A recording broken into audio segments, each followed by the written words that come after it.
Baba, ninakushukuru kwa ajili ya fadhili zako ambazo ni mpya kila itwapo leo. Tunakubariki kwa ajili ya ibada hii. Tunarudisha sifa na utukufu kwa kila jambo ambalo hata sasa Mungu tumekuwa pamoja na wewe. Bariki ibada ya leo ambayo tunaanza sasa, na mkono wako na nguvu zako zikawe pamoja nasi. Katika jina la Yesu Kristo sema amina. Fungua pamoja na mimi kitabu cha Ezra. Kitabu cha Ezra sura ya 8. Tutasoma mistari miwili 21 na 22 na malizia na 23. Kila wakati Mungu huwa anamtafuta mwanadamu amkaribie yeye Mungu, ili mwanadamu yule awe salama wakati wote. Na Mungu ndiye alianza kumtafuta mwanadamu, kama alivyoanza kumuumba mwanadamu akatokea kuwa mwanadamu. Mimi na wewe tusingekaa tujue kama tungeweza kuwa wanadamu, lakini wazo la Mungu kumuumba mtu halikuwa ombi la mtu, ni Mungu mwenyewe amuumbe mtu, alafu wanasema wakufanana naye kwa sura na kwa mfano wake. Sura ya Mungu ni roho, mfano wa Mungu ni wa milele. Kwa hiyo ndio maana Mungu aliposema tumuumbe mtu kwa sura na kwa mfano wetu, haimaanishi sura ya Mungu ni mwili alafu ana miguu, ana macho, ana mikono. Hapana. Ndio maana sura ya kwanza inaonyesha Mungu akamuumba mtu roho kwanza. Amina. Alimuumba mtu nini? Roho. Ndio maana mfano wa Mungu na sura ya Mungu. Sura ya Mungu ni roho, mfano wa Mungu ni wa milele, yeye hapiti. Kwa hiyo ndio maana tunaweza kuishi kwenye miili hii ya damu na nyama, na kisha ukija kuondoka kwenye mwili wa damu na nyama unavalishwa mwili wa roho ambao unaishi milele. Tunaenda sawa? Kwa hiyo kutoka wazo la kwanza, Mungu alimuumba mtu ili yule mtu amkaribie Mungu, ndipo yule mtu atakuwa salama wakati wote. Ndio maana mwanadamu wa kwanza alipokosea, unaona ghafla akajiona yuko uchi, na kutoka hapo laana ikaanza. Tunaenda sawa? Kwa hiyo Mungu shauku yake anataka tumfanyeje jamani? Tumkaribie. Sema kumkaribia. Na Biblia imesema mkaribieni Mungu naye Mungu atawakaribia ninyi. Katika kitabu cha Yakobo sura ya 4 mstari wa 8. Mkaribieni Mungu naye Mungu atafanyaje? Atawakaribia ninyi. Kwa hiyo shauku ya Mungu kama muumbaji, anatamani kanisa lake, watu wake wamkaribie. Tunamkaribia kwa namna gani? Tunamkaribia kwa njia ya maombi. Angalia, na wale waliomkaribia kwa kumaanisha, Mungu alijifunua kwao. Kwa nini? Kwa sababu alisema mkaribieni Mungu na yeye Mungu atawakaribia ninyi. Tukisoma katika kitabu cha Ezra sura ya 8 mstari wa 21 na 23, unaona kabisa hawa watu hapa. Utakaposoma utaona kabisa hawa watu walikuwa wanataka tu kumkaribia Mungu ili Mungu awakaribie, ili awaongoze. Anasema hivi, ndipo nikaamuru kufunga hapo penye mto wa Hava, ili tupate kujinyenyekesha mbele za Mungu na kutafuta kwake njia iliyonyooka, kwa ajili yetu sisi wenyewe na kwa ajili ya watoto wetu na kwa mali yetu yote. Unaona hapa kuna maombi yeyote ambayo wanataka Mungu awatajirishe, awafanye hiki wa kile. Kama ni mali walikuwa nayo, kama ni uzao walikuwa nao, kama ni maisha walikuwa nayo, lakini hawakuridhika. Wanataka Mungu wamkaribie Mungu ili wawe na hakika na kile walichonacho, kwamba wanatembea pamoja na Mungu, ndipo wanakuwa salama. Tunaenda sawa Angalia mstari wa 22. Maana analiona haya kumwomba mfalme kikosi cha askari na wapanda farasi ili kutusaidia juu ya adui njiani. Kwa maana tulikuwa tumesema na mfalme, tukinena mkono wa Mungu juu ya watu wote wamtafutao, kuwatendea mema, bali uweza wake na ghadhabu yake ni kinyume cha wote wamwachao. Sasa angalia maombi hayo walioendeleza, mstari wa 23. Basi tukafunga tukamsihi Mungu wetu kwa ajili ya hayo, naye akatutakabali. Sema, naye akatutakabali. Maana yake wakapata kibali. Lakini unaona hapa mstari wa 21, kama nilivyosema, waliamua, si kwa sababu walikuwa na shauku ya maji, walikuwa sijui na madeni. Waliona Mungu amewasaidia, wanataka kumsogelea Mungu ili Mungu awape hakika kwamba naye amewasogelea wao. Anasema tupate kujinyenyekesha mbele za Mungu, kutafuta kwake njia iliyonyooka, kwa ajili yetu sisi wenyewe, kwa ajili ya watoto wetu, na kwa ajili ya mali yetu yote, ambayo inamaanisha ndio msingi Mungu anapenda.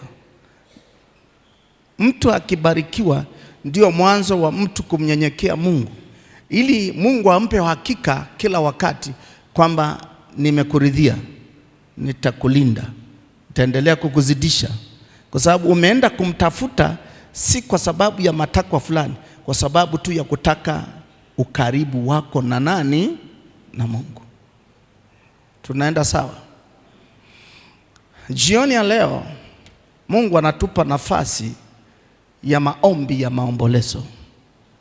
Sema, maombi ya maombolezo. Maombi ya maombolezo ni hali ya kujitiisha binafsi kwa Mungu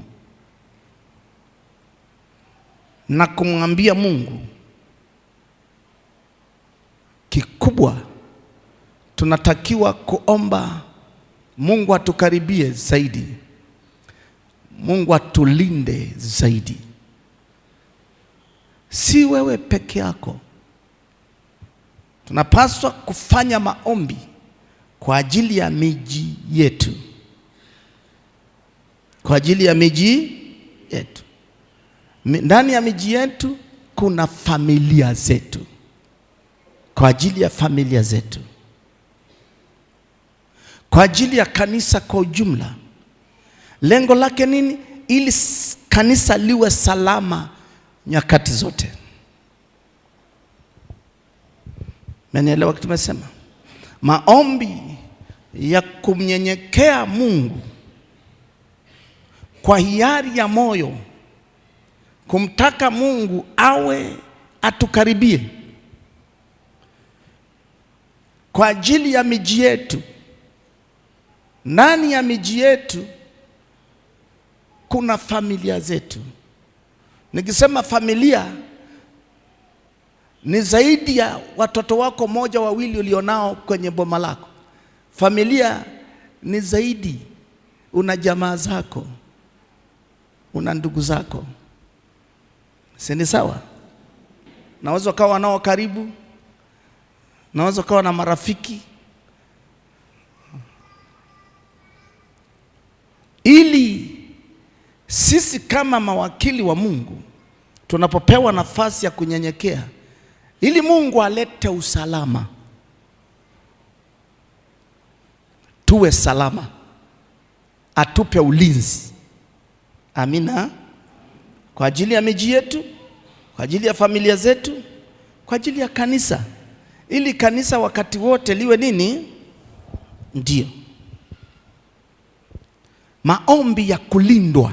Sema, maombi ya kulindwa. Manake kanisa liwe salama, manake sililindwe.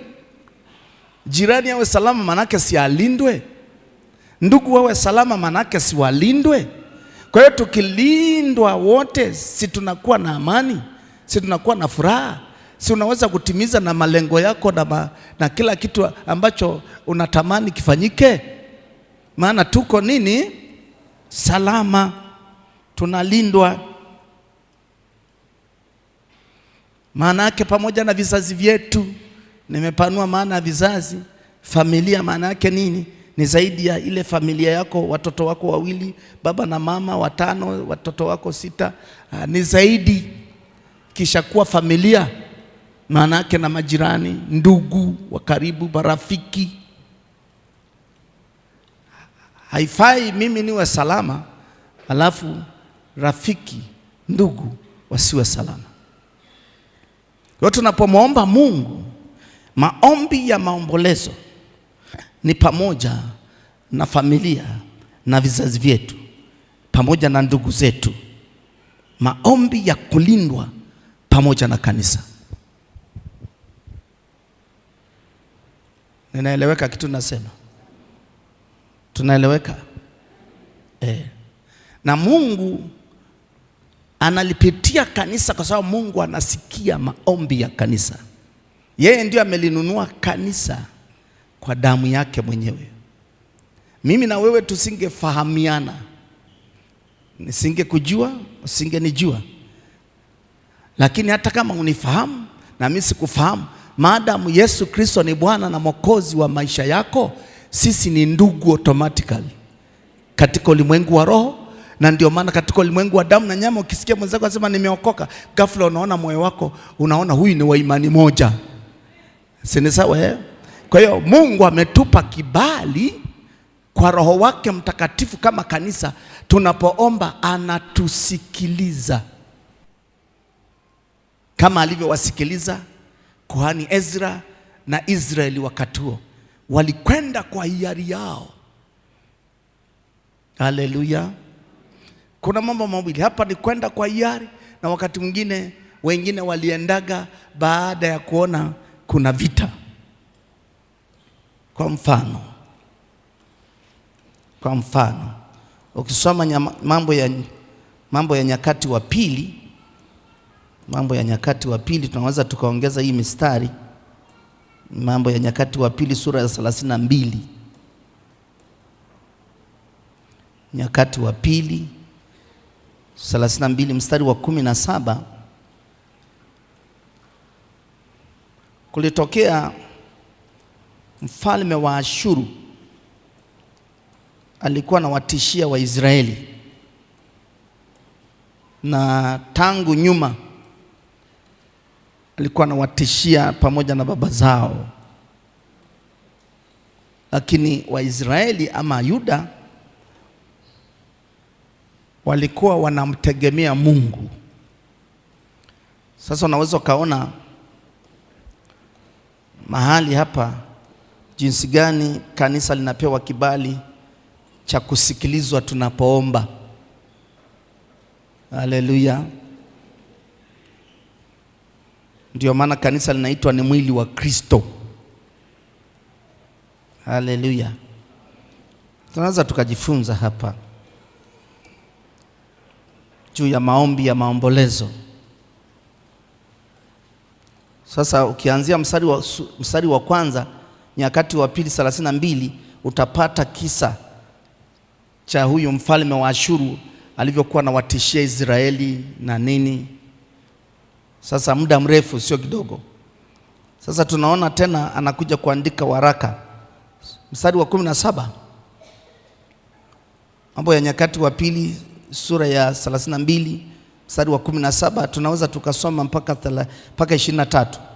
Tena akaandika waraka kumtukana Bwana Mungu wa Israeli. Huyu alikuwa mchokozi kweli, anamtukana Mungu, Bwana Mungu wa nini? Wa Israeli, na kumwambia akisema, kama vile miungu ya mataifa wa nchi sivyo waokoa watu wao na mkono wangu, vivyo hivyo na Mungu wa Hezekia hata waokoa watu wake na mkono wangu. Wakawalilia kwa sauti kuu kwa lugha ya Kiyahudi watu wa Yerusalemu waliokuwako ukutani, ili kuwaogofisha. Ili kuwafanyaje? Kuwaogofisha na kuwafadhaisha hata wapate kutoa mji. wakamnenea Mungu wa Yerusalemu kana kwamba kuitaja miungu ya mataifa wa nchi iliyo kazi ya mikono ya watu.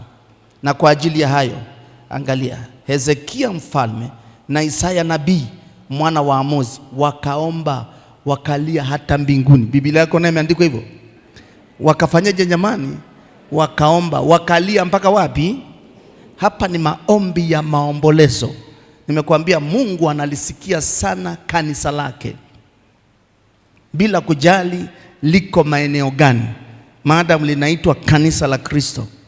Ni mwili wa Kristo, sisi ni viungo katika mwili wa Kristo. Nasema kwa ajili ya hayo, mstari wa 20, Hezekia mfalme na Isaya nabii mwana wa Amozi wakaomba, wakalia hata wapi? Maana yake kilio chao kikasikiliwa wapi? Mbinguni. Naye Bwana, angalia, Mungu anajibu sasa. Naye Bwana akatuma malaika aliyewakatia mbali mashujaa wote na majemedari na maakida matuoni mwa mfalme wa Ashuru. Basi akairudia nchi yake mwenye haya ya uso. Naye alipoingia nyumbani mwa Mungu wake, angalia, sio huyu Mungu wa mbinguni, imeandikwa M ndogo, maana yake kwenye miungu, si ndio? Kaingia nyumbani mwa Mungu wake, wale waliotoka viunoni mwake mwenyewe wakamwangamiza humo kwa upanga. Ndivyo Bwana alivyomwokoa Ezekieli na wenyeji wa Yerusalemu na mkono wa Senakeribu mfalme wa Ashuru, na mikononi mwa wote akawaongoza pande zote. Watu wengi wakamletea Bwana zawadi huko Yerusalemu na vitu vya thamani kwa Hezekia mfalme wa Yuda, hata yeye akatukuka tangu wakati ule machoni pa mataifa wote. Unaona hivi kitu? Umeona mistari ilivyokaa? Mungu analisikia kanisa, na hasa watu wanapoomba kwa kumtaka Mungu awe pamoja na wao. Kuna watu wanafanya makosa sana, wanaomba kwa kutaka kisasi. Siku zote hata ukiwa na mahitaji yako, usiombe kwa kutaka kisasi. Ninaeleweka kitu nasema? Omba kwa kumtaka Mungu aingilie kati hayo ambayo huenda unamhitaji yeye Mungu. Maana kisasi si juu yenu, kisasi ni juu ya nani? Juu ya Bwana. Naomba kanisa hii siku zote uelewe, usiombe maombi ya mhemko, omba maombi ya kunyenyekea kumtaka Mungu na nguvu zake.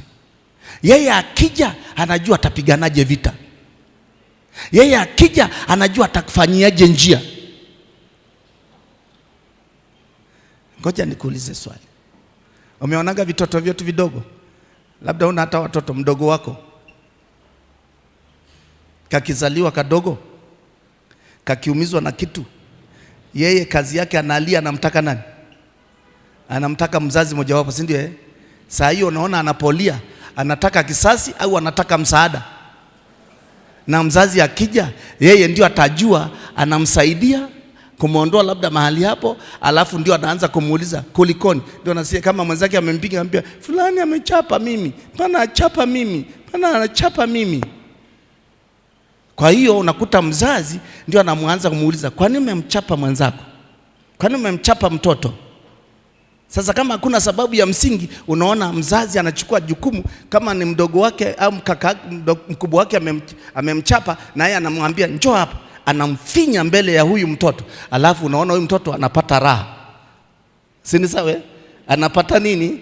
Alafu anamwambia usirudie tena, mwanzake anafurahi. Alafu naona ghafla dakika 2-3 wanaanza kucheza naye yule aliyekuwa amemfinya, kwa sababu kesi imeshaamuliwa na baba au na mama.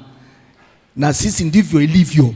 Usiende mbele za Mungu ukiwa na mauchungu, nenda mbele za Mungu kumtaka baba ashuke. Akishuka yeye ndio anafanya maamuzi. Akifanya maamuzi, wewe unabaki na furaha. Nimeeleweka kitu nasema? Ina gharama, lakini elewa hivi vitu. Na saa nyingine vinakujaga saa ya tukio fulani ambao nataka Mungu ajibu unavyotaka wewe hapa. Mungu fanya hapa. Utangoja mpaka Alhamisi ya mwaka 2030 utaona anajibu. Maana wewe unamuonyesha hapa. Wewe muite. Niiteni nami nitawaitikia, nitawaonyesha mambo makubwa magumu msiyoyajua. Si ndio?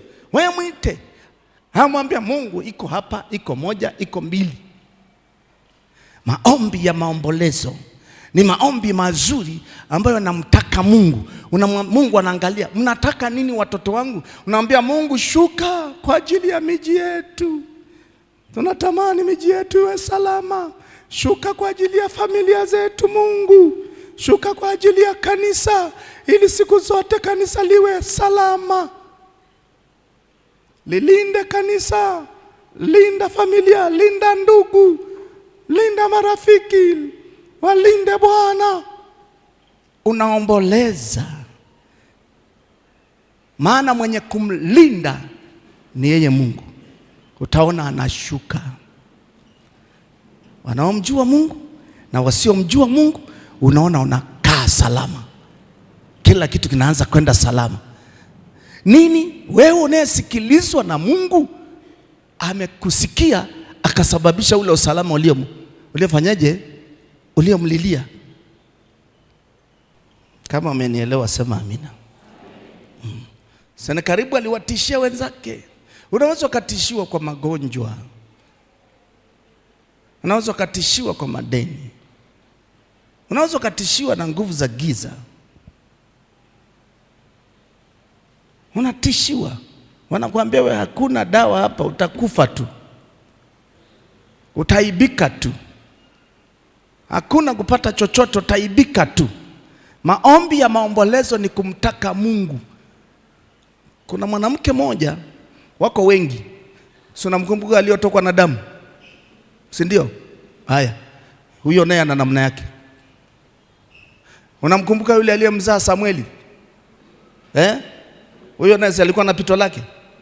Angalia, kuna mahali alishitaki mtu? Hakushtaki mtu. Mwangalie yule mama Hana aliyemzaa nani? Samueli. Mpaka kuhani mchungaji anamwambia, mwanamke utakuja hapo melewalewa mpaka lini? Analaumiwa kwa sababu aliona midomo yake inacheza papa. Kumbe anaomba roho. Roho ndio inayeombaga ndugu zangu. Ukiomba katika roho majibu yatatokea. Uo naomba, ninaombaje katika roho? Sumbe, unamaanisha kile unachotamka kinatoka kwenye moyo wako. Ndio maana kuomba katika roho. Na Mungu atajibu watu katika ulimwengu wa roho. Watu wengi walichukuliwa katika roho. Hezekia sema nalikuwa siku ya Bwana, nilikuwa katika roho siku ya Bwana. Hajachukuliwa katika mwili, alichukua katika roho, akaelewa vitu vya ulimwengu wa roho. Aliporudi kwenye mwili akaelewa Mungu anakusudia nini katika roho. Mnapoomba wana wa Mungu, maanisha kutoka rohoni. Usiombe mradi tu unataka kutimiza muda. Utakuwa na waste time tu. Mungu atusaidie. Kwa hiyo namuona Hana, kwanza nyumbani kwake kulikuwa na jaribu. Mume wake alioa wake wawili, si ndio? Mke mkubwa, si ndio alikuwa anamsimanga? Lakini unaona alipokwenda madhabahuni kanisani, alikuwa anamshtaki mwenzake? Hapana. Yeye alikwenda, alimwambia Mungu, haya yote nayotukanwa, tatizo ni mimi. Mimi nisingekuwa na tatizo hilo, singekuwa shida. Kwa hiyo tatizo ni mimi Mungu. Nini? Mimi sijazaa. Lakini niko hapa Mungu wangu. Sitaki kila mtu ajue, lakini naomboleza kwako. Paka kuhani akamwona. Ina maana hata washirika wenzake wote walimuona. Si ndio? Lakini analia tu. Biblia inasema Mungu aonaye sirini akamjaza. Alirudi pamoja na kuendelea kusimangwa, yeye kujali. Ajua mimi naenda kwa Mungu. Mungu ndio muamuzi, ndio aliyeniumba, ndio aliyenidesign jinsi nilivyo. Hakuna mtu mwingine aliyeweza kunisaidia, ni yeye tu. Akakaa akamwomba Mungu. Kuhani anamwambia, wewe umekuja hapa utakuwa mlevi mpaka lini wewe? Akamjibu kwa heshima, mtumishi wa Mungu, mimi sio mlevi, ila nini? Nimemimina roho yangu kwa Bwana. Amemimina roho, maombi katika Roho Mtakatifu, maombi ya ndani ya roho ya mtu. Alafu Mtumishi yule akageuza akasema, basi Mungu akakupe haja ya moyo wako. Si alimwambia tu hivyo? Alimpa hajampa? Wanafikiri sasa baada ya kumpa heshima ilitokea haijatokea? Wale waliokuwa wanamsimanga, uliona anawajibu? Walijibiwa na Mungu. Na ndiye akasema hivi, Mungu ukinipa huyu mtoto, kama unanisikia, ukinipa huyu mtoto, ndio maana ameenda kuomba kanisani, ukinipa huyu mtoto huyu namweka nadhiri, nitampeleka nyumbani kwako, atakuwa mali yako. Hana alikuwa na hekima na akili, anajua hivi, wewe Mungu, wewe fungua hii tumbo, nikishapata mtoto wa kwanza hata wengine si watakuja, mimi nitatoa huyu kama sadaka, lakini wengine hapa, hiyo ndio kopi yangu, watakuwa wa kwangu hawa.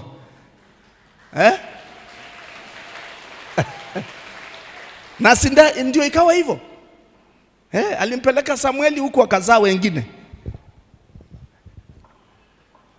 Lakini ingekuwa wanagombana, yeye anagombezwa anafanya. Na yeye angekuwa anasema, mnaona nimezaa, mlisema mimi nditasa. Wewe achana maneno hayo, ilikuwa zilizopendwa. Sema ilikuwa zilizopendwa. Ukiwa Mkristo, jifunze kanuni ya Kikristo ya Biblia.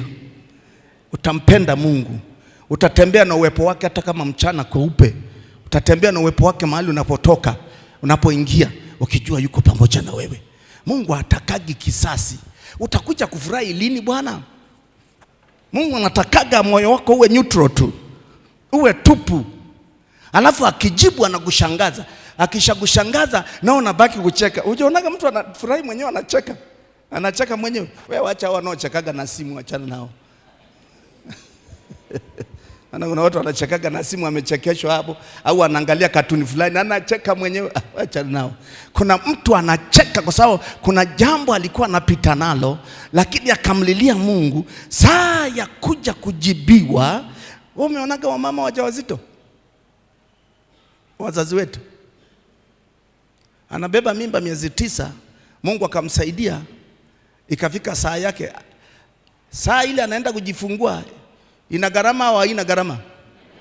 Unasikia mama anapelekwa leba, shughuli. Kama uko karibu anaweza kung'ata hata sikio, ndio utajua ana kipindi kizito saa hiyo. Akikushika na kung'ang'ania anaweza kung'ata. Kwa nini? Anapita kipindi kigumu sana. Lakini akisha Mungu akamsaidia akajifungua mtoto tu, mindset yote inabadilika. Akiangalia tu mtoto wake, unaona anaanza kucheka. Amesahau. Ni sawa mama au si sawa? Ndivyo ilivyo kwa Mungu wetu. Unapopita yale machungu, wacha kuweka mtu moyoni. Wacha kuweka nani moyoni. Wewe mwambie Mungu, nakutaka wewe. Wewe ndio msaada wangu. Nisaidie Bwana. Hivi visu navyochomwa huku, haya maneno naye pashwa yamkini ili yanivushe nifike mahali. Nataka unisaidie Mungu. Mungu akija kukujibu, akikujibu, ghafla unaangalia tu unabaki kufurahi, nasema hataki na fulani jamaa. Umeona hii hamjaona?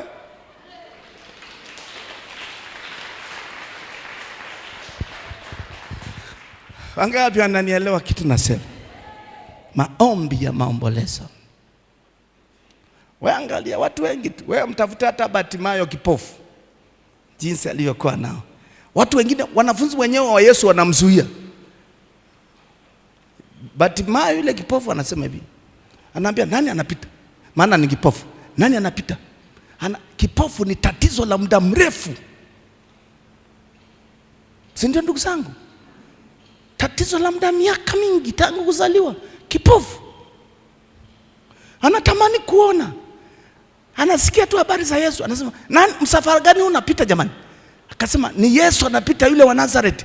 Yule mtu anafanya mema. Jamani, sasa nitafanyaje? Asema we nyamaza tu, utafanya nini wewe kipofu, kaa huko. Akaanza kuita, Yesu mwana wa Daudi, unirehemu. Anaomboleza. Hakuna mtu wa kumsaidia. Hata wakati anaomboleza, wasomaji wa Biblia wanajua, wanafunzi wa Yesu hao wakarudi kwenda kumzuia. Wakaambia nyamaza wewe wacha kupiga kelele. Ni sawa au mimi naongeza neno? Ni sawa si sawa? ni hawa ambao ndio wa Yesu wangemsaidia, lakini hamna. Inamaanisha hivi, saa ya jambo lako, wacha kuweka mtazamo kwa watu, muangalie Mungu. Mungu mwenye watu atamuinua mtu kwa ajili ya msaada wako. Amelaaniwa yeye amtegemeaye mwanadamu, ambaye ndani ya moyo wake, sio kwenye akili, ndani ya moyo wake amemwacha Bwana. Hiyo ndio tofauti. Vinafanana.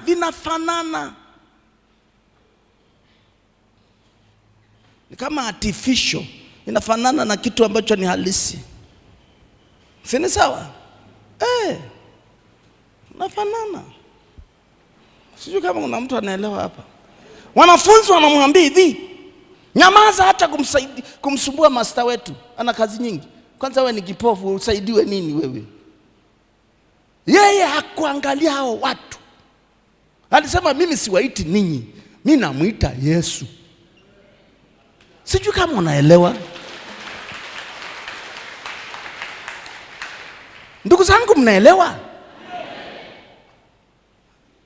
Kuna namna kumuita Yesu, maombi ya kuomboleza. Haijalishi kitu gani kiko nyuma yako, kinakutishia kiasi gani, kimenyanyua nguvu kiasi gani. Nataka nikwambie, maadamu bado uko na pumzi, mwite yeye ambaye ni wa milele. Mwambie Bwana. Usimwite kwa kisasi. Bwana, kanisa linakosea. Na hasa mioyo ya watu inapoumia, kanisa huwa linakosea sana. Linaenda kuomba kama ambavyo waliumia. Nani alikufundisha hivyo ndugu zangu? Ndio utapotea kabisa. Na Mungu bado ni Mwokozi. Bartimayo yule kipofu anazuiliwa. Jaribu kufikiri, umekuja hapa kanisani, unakuta watumishi wenzangu hapa ambao tuko hapa wanakuzuia hapo. Jamani, nataka niabudu, nataka nisikie mtumishi anasema nini. Wanaambia wewe sio sogea huko. Wewe sogea huko. Utaendelea kungangana au utaondoka? Kiondoka uelewi. Ujijui. Kama unajijua, unamwambia hapa, hii nyumba jamani, ni ya kwenu au ni ya Mungu wenu? Kama ni ya Mungu wenu, na mimi namtaka huyo Mungu. Kwa hiyo siondoki.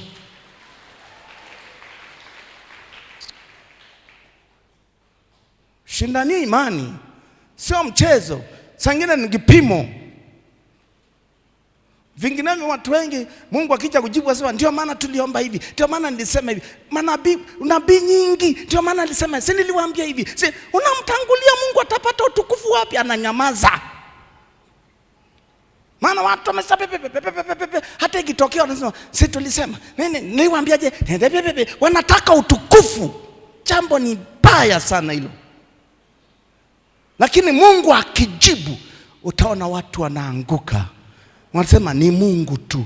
Maana hawakwenda na ajenda zao, walikwenda na ajenda ya kumtaka Mungu, na hawajajua atatokezea wapi. Wao wanachojua Mungu atawasaidia. Alipotokezea wakanyamanyea, wakasema wewe ni Mungu. Bartimayo anaita, huku anazuiliwa, akasema haijalishi, maadamu nimepewa sauti. Hiyo ndio muujiza wa kwanza. Maadamu una sauti, una mdomo, huo ni muujiza wa kwanza.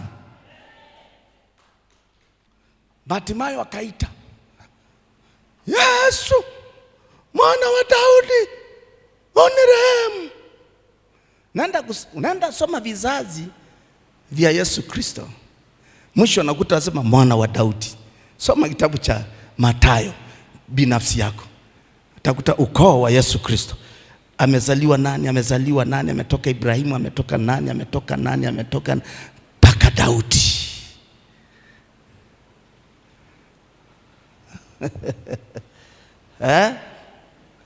Kwa hiyo huyo mwanaume alikuwa anaomba katika roho, hata kama ni kipofu. Mwenye kuja kunionyesha njia ni Yesu.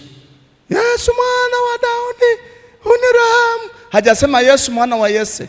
Anaongea kibiblia. Unirehemu. Angesema Yesu mwana wa nani?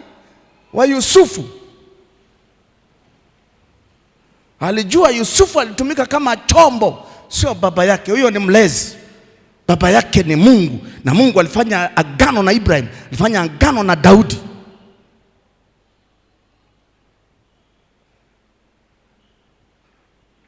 Alipoita, ile sauti ilienda straight paka kwa nani? Kwa Yesu. Akasimamisha msafara mzima, akasema nasikia naitwa. Alafu akatoa oda, muiteni. Hao waliokuwa wanamzuia, hao ndio wanamwambia jipe moyo, maana anakuita. Ingekuwa wewe lazima sogea huko, sogea huko. Sasa hizi ndio najifanya naitwa. Sio ulikuwa unanizuia. Hakuhangaika na hayo. Hakuhangaika na hayo, maana yeye lengo yake alikuwa asikiwe.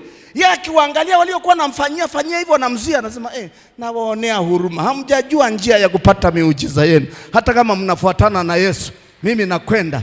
Saa hiyo anasubiriwa. Sema saa hiyo anasubiriwa. Akawenda pole pole, akafika. Na Yesu akamwambia, unataka nikufanyie nini? Maana aliona ni maskini, aliona yamkini hana nyumba, aliona hana mke, aliona analala nje, aliona hana chakula, mahitaji mengi, aliona ni kipofu. Na mwanaume akapiga mahesabu, akasema hata nikipewa chakula bado ni kipofu, nitahitaji kuomba tena. Hata nikipewa nyumba, tanisaidia nani atanipeleka? Akamwambia, Bwana, cha kwanza nataka kuona, nipate kuona. Maana nikiona nitakwenda mahali, nitatafuta mahali, Mungu atanisaidia huko. Anza na muujiza wa kuona. Akapewa kuona. Akaambiwa sawa sawa na imani yako, pewa kuona. Na mimi nataka nikwambie jioni ya leo, fanya maombi ya maombolezo, pewe kuona Mungu anavyotaka uone. Ninaeleweka wana Mungu? Nimeeleweka kitu nasema? Itakusaidia sana. Msifuatishe namna ya dunia hii. Ukiwa Mkristo, ukitaka Mungu akukaribia na kukupa siri nyingi, usifuatishe namna ya dunia. Kama unafuatisha namna ya dunia, Mungu akikupata siri kidogo, si utaharibikiwa? Kidogo tu. Utataka uonekane huko kwenye paa huko. Mtu mmoja akaambiwa, angalia, umekuwa mzima, usije ukadondoka tena. Hello. Nimeeleweka? Fuata hata yule mwanamke aliyetokwa na damu, anasukumwa na watu. Yeye hakuwachukia watu. Shida sasa hivi roho ya dunia, tulijifunza Jumapili, inasonga watu. Yaani roho ya dunia watu hawajajua inavyofanya kazi. Unasukumwa tu kidogo, umeweka hapa. Hiyo ndio inakuzuia Mungu wako asijifunue. Hiyo. Sio kamuulize Yesu wakati anasongwa na roho ya dunia mpaka inaenda kumua msalabani, kama aliipokea na ikaonyesha wazi utawala wake wa dunia. Ilikuwa saa 6 mchana mpaka saa 9 giza limetawala. Ni sawa Si ni roho ya dunia? Lakini angalia kama aliilaumu. Wanamchoma na mkuki ubavuni wake, unatoa maji na damu. Kama alilaumu, mwisho anasema, Baba wasamee, maana hawajua tendalo. Nikuulize, hawajua tendalo kweli? Hawajua. Wanakuua hawajui. Angalia leo Mkristo wa leo tena hajagongwa tu, umesukumwa tu kidogo na neno, hata fulani hata fulani tayari umeweka hapa. Alafu naenda mbele ya Yesu, Baba unajua mimi ni mtoto wako kabisa, angalia Baba, shusha moto kama Elia. Baki hapo mpaka Alhamisi ijayo mwakani, kama utamwona.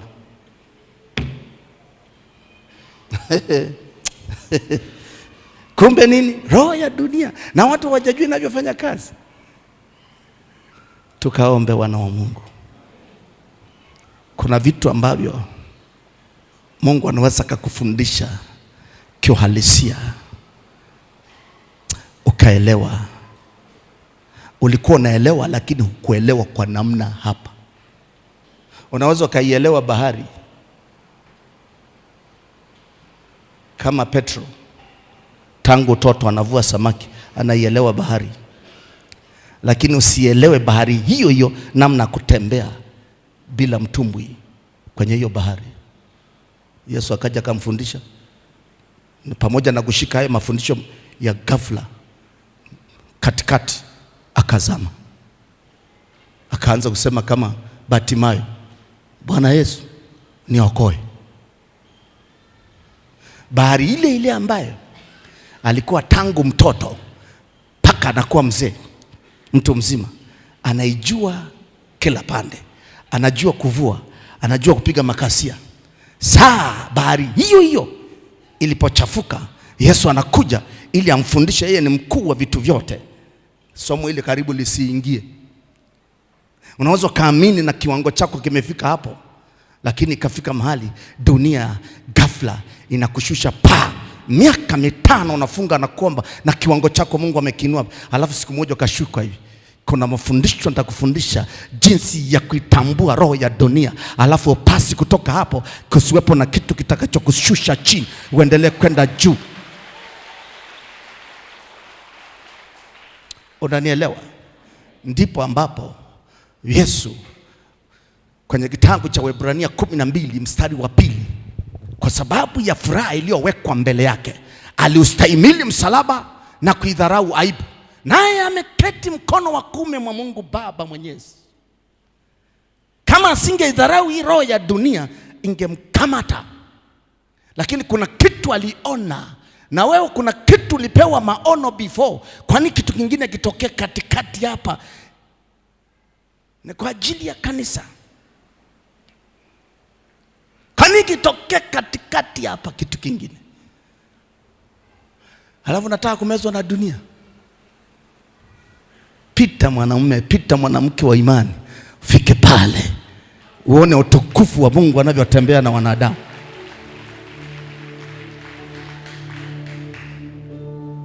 Nimeeleweka kitu nasema? Maombi ya maombolezo. Nilikuambia kama sina ratiba nyingine, nimeachishwa kazi zangu, na kama zipo zingine nafanya ni kwa sababu Mungu ananipa pia watu wa kusimamia. Lakini hutaona mimi masaa yote nasumbuka kwenye hiyo kazi zangu. Never. Amefanya njia baada ya kufaulu mahali fulani, akaniweka hapo, alafu akanipa, hata kama mradi ananipa na watu sahihi.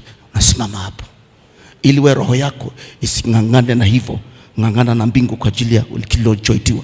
Usipoelewa unaweza ukafeli huo mtihani, na mimi sitaki kufeli, kwa sababu nataka wewe uje ufaulu mahali, ufike mahali Mungu anataka.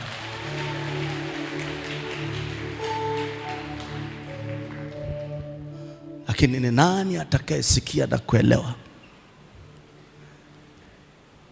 Bahari ile ile ina mafundisho yake.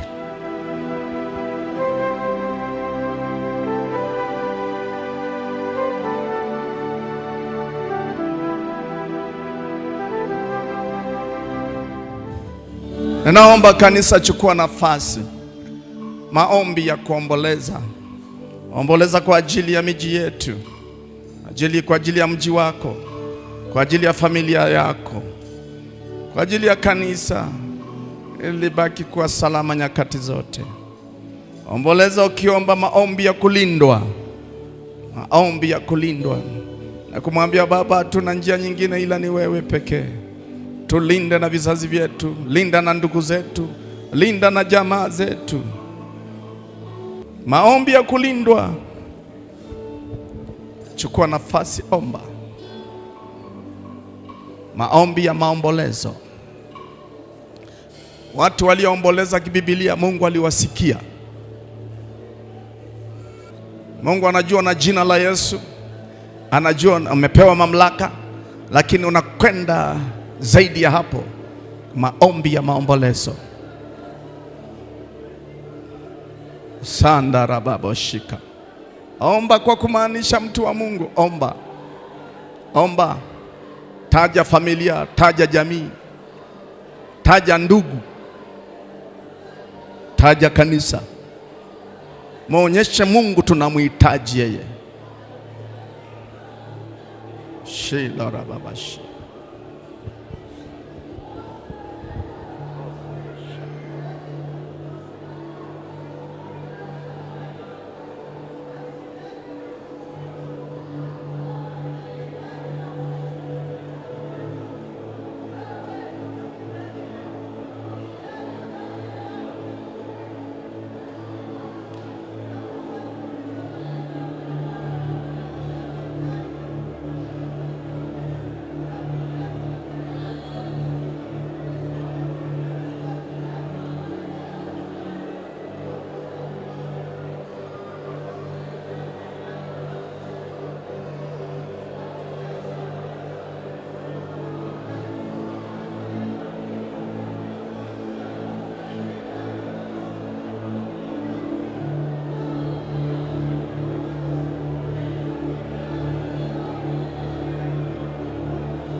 Jifunze siku zote, usiombe kama mazingira unayoyaona, usiombe kama unavyosikia. Omba kama Mungu anavyokusikizisha, ndipo utafanikiwa. Mungu akubariki. Nataka niombe pamoja na wagonjwa. Kama wako wagonjwa, waje hapa mbele niombe pamoja na wao. Kama wewe ni mgonjwa, njoo hapa.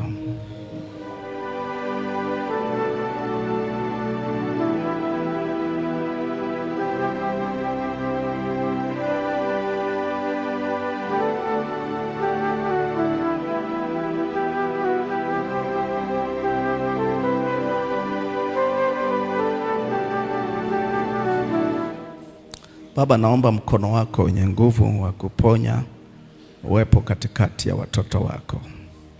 Waponye tu kwa utukufu wa jina lako Mungu. Kila moja sawa sawa na uhitaji wake na shida alionayo na mapito.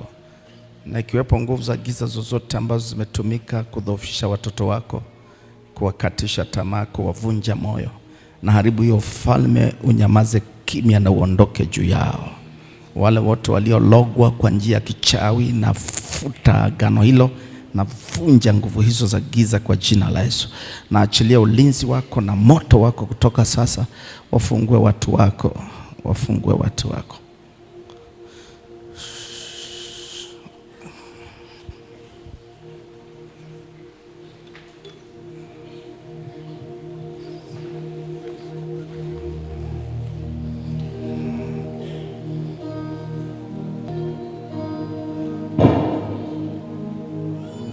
Kwa nauma nini?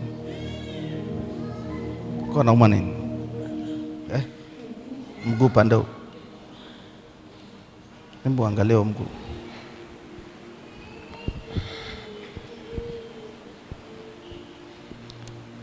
Uko vizuri.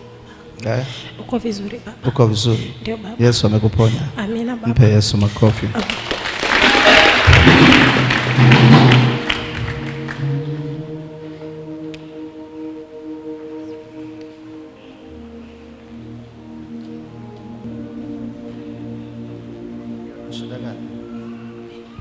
Miguu inakuaje? Inauma baba. Nikinini mpaka mabega yanasagana. Nimeambiwa hii nini hamna. Jesus name. Naamuru kila mateso yanayosaga mifupa yaondoke kutoka sasa. Nguvu yote ya mateso na saga mifupa kwa jina la Yesu Kristo.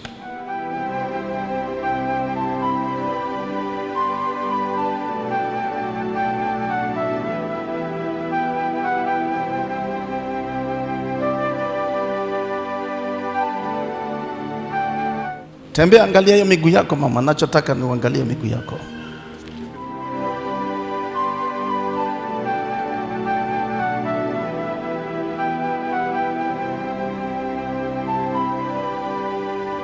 Unaisikiaje hiyo miguu yako? Nasikia nafuu baba. Unasikia nafuu? Tembea tu, mimi nataka ipone, sio nafuu. Amen. Na huo mkono uliokuwa unasema na shida, unaweza kufanya kile ambacho ulikuwa huwezi kufanya mama?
haumfungui.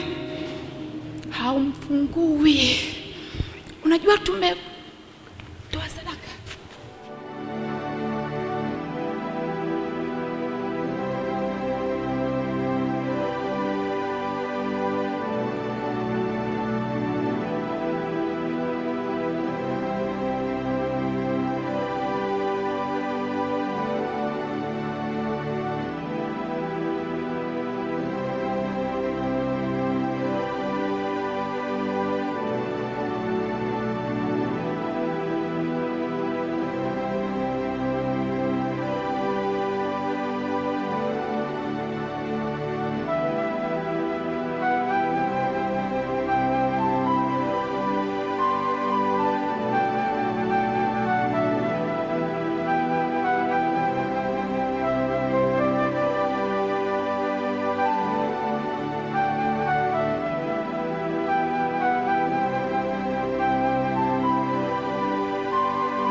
Baba, katika jina la Yesu, ufalme wa giza,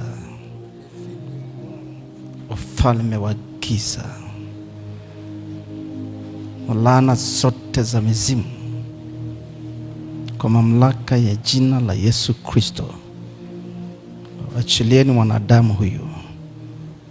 Maskani yenu ni kuzimu, muondoke, muachilie mwanadamu kwa damu ya Yesu Kristo. Come out.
Nataka utembee kama mama mwenye nguvu.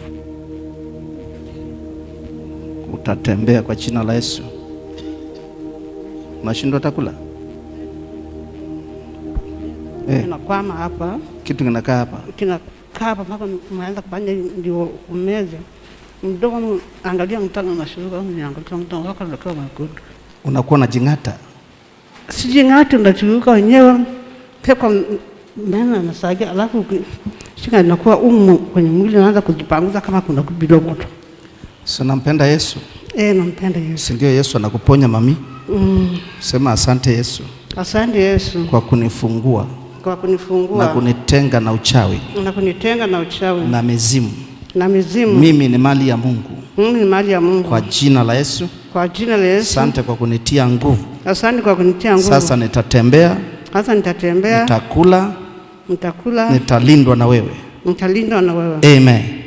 Amen. Amen. Haya. Nenda ukakae pale. Hebu tembea, nenda hapo. Tembea paka hapo. Wewe wacha hofu bwana. Tembea paka hapo. Si mimi nimekuambia utembee. Hawezi kuanguka, niko na wewe. Tembea. Si umesema kwa jina la Yesu?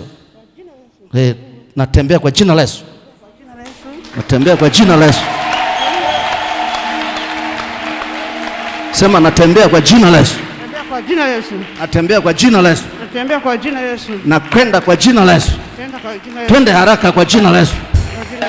Twende haraka. Twende haraka paka pale. Mpe Yesu makofi. Mwambie mwenzako shetani ni mwongo.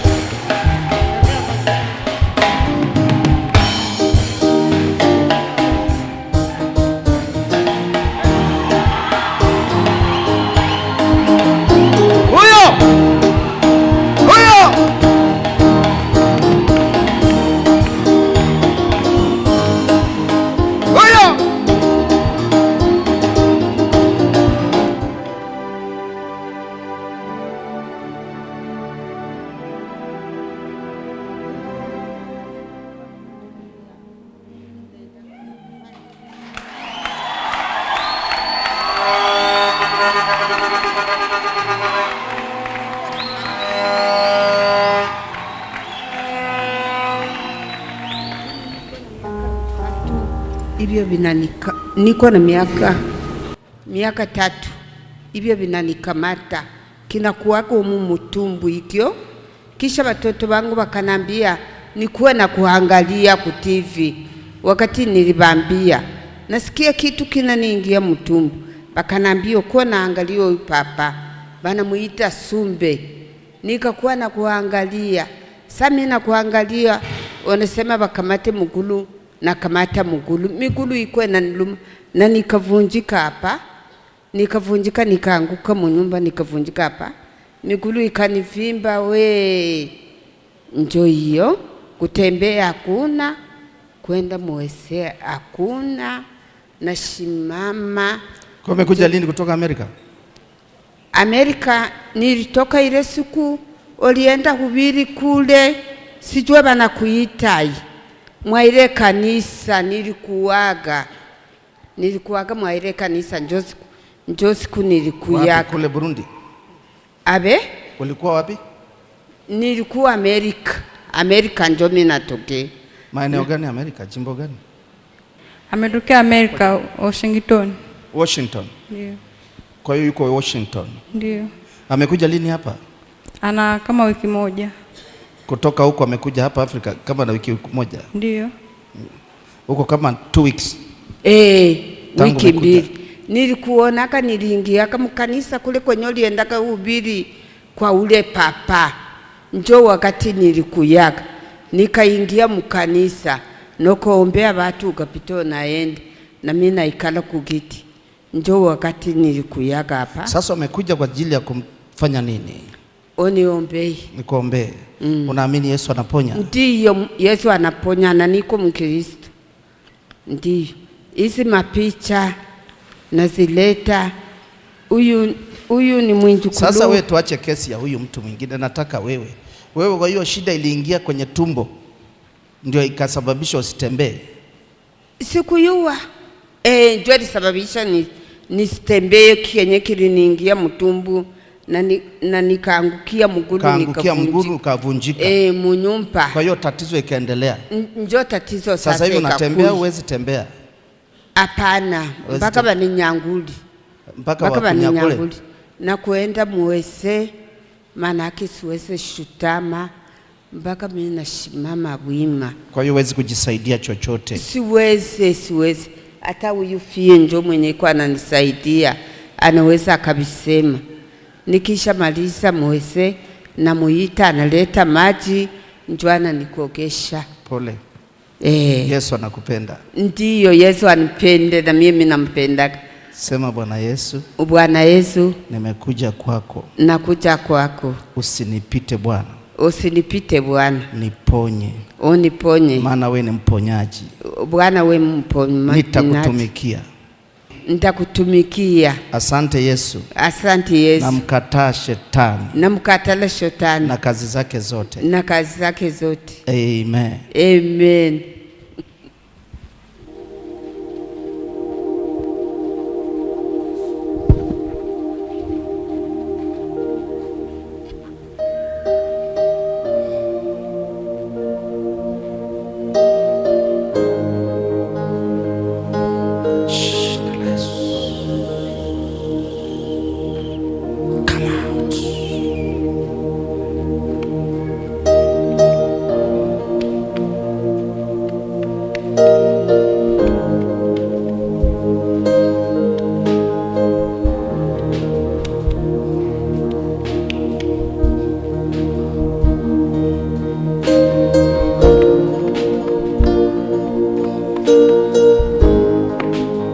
Jina la Yesu Kristo aliye hai, naachilia nguvu ya Kristo ndani yako, kwenye viungo vyako, kwenye mishipa, kwenye mifupa, kwenye kiuno, kwenye miguu, na hali yoyote ya kuparalyze na hali yoyote ya kushindwa kutembea iondoke, uwe mzima kwa jina la Yesu. Amen. Uko huru.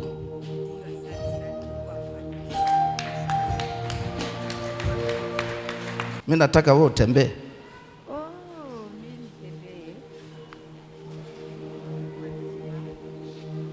Umesema hawezi tembea, hawezi fanya chochote, na umemkiri Yesu. Yesu ndio si akufanya utembee mama. Wewe achana hata maviatu, wewe tembea. Simama juu. Wewe achana nayo, tutapunga baadaye. Nataka utembee pamoja na mimi. Twende kwa jina la Yesu. Twende kwa jina la Yesu. Twende kwa jina la Yesu.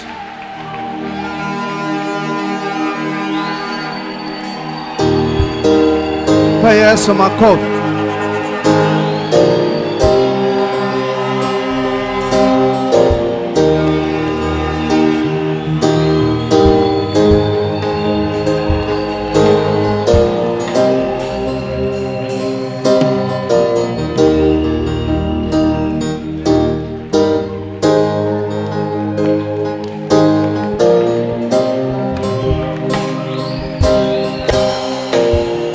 Piga makofi kama naelewa.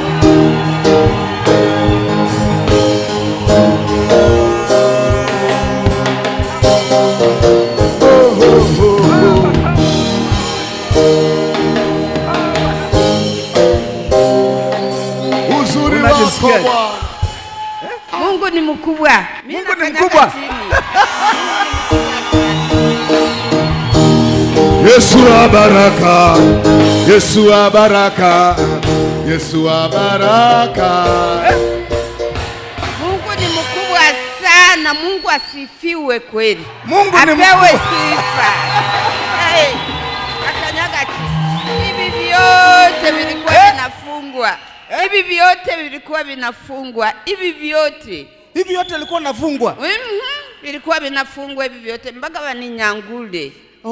Mpaka wakunyakue ndio. Wanaume wawili waninyangule. Lakini sasa hivi unatembea. Sasa hivi mimi natembea. Natembea kweli. Yes!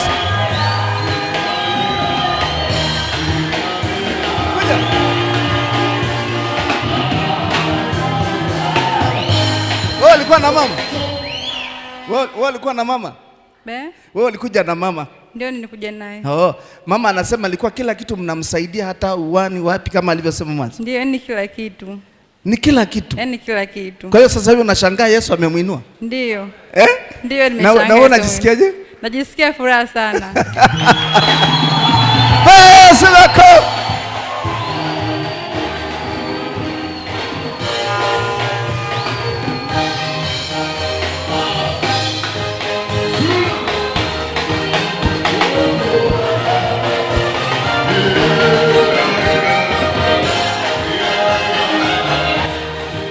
Angalia anavaa viatu mwenyewe tu.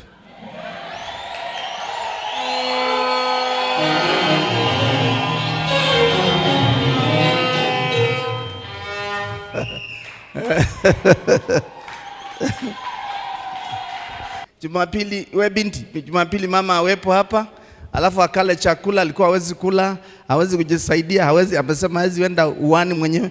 Mwacha ataenda uwani mwenyewe, atauga mwenyewe, atakula mwenyewe, kila kitu.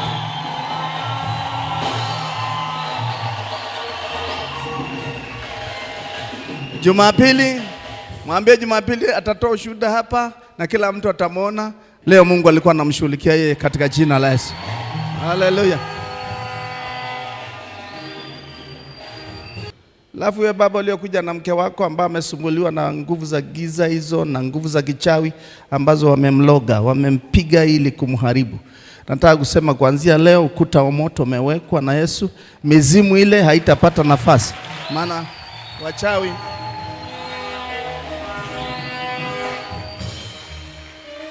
wachawi wanapotaka kumuua mtu hivi hawawezi mpaka wapate sababu. Kwa hiyo wamepitia mizimu ya upande wa wazazi wa mama. Kwa hiyo wachawi wakapitia huko wakapata kibali, ndio maana wakawa wanamtesa. Lakini kuanzia leo nimeweka mikono yangu juu yenu, inakuwa moto na uharibifu mkubwa unaenda kutokea kwao katika jina la Yesu. Haleluya. Baba, asante kwa jina la Yesu, neema yako wafunike watoto wako wanapoelekea manyumbani. Malaika wako watangulie na amani yako na utulivu katika jina la Yesu Kristo. Nenda kwa amani, barikiwa. Asante sana.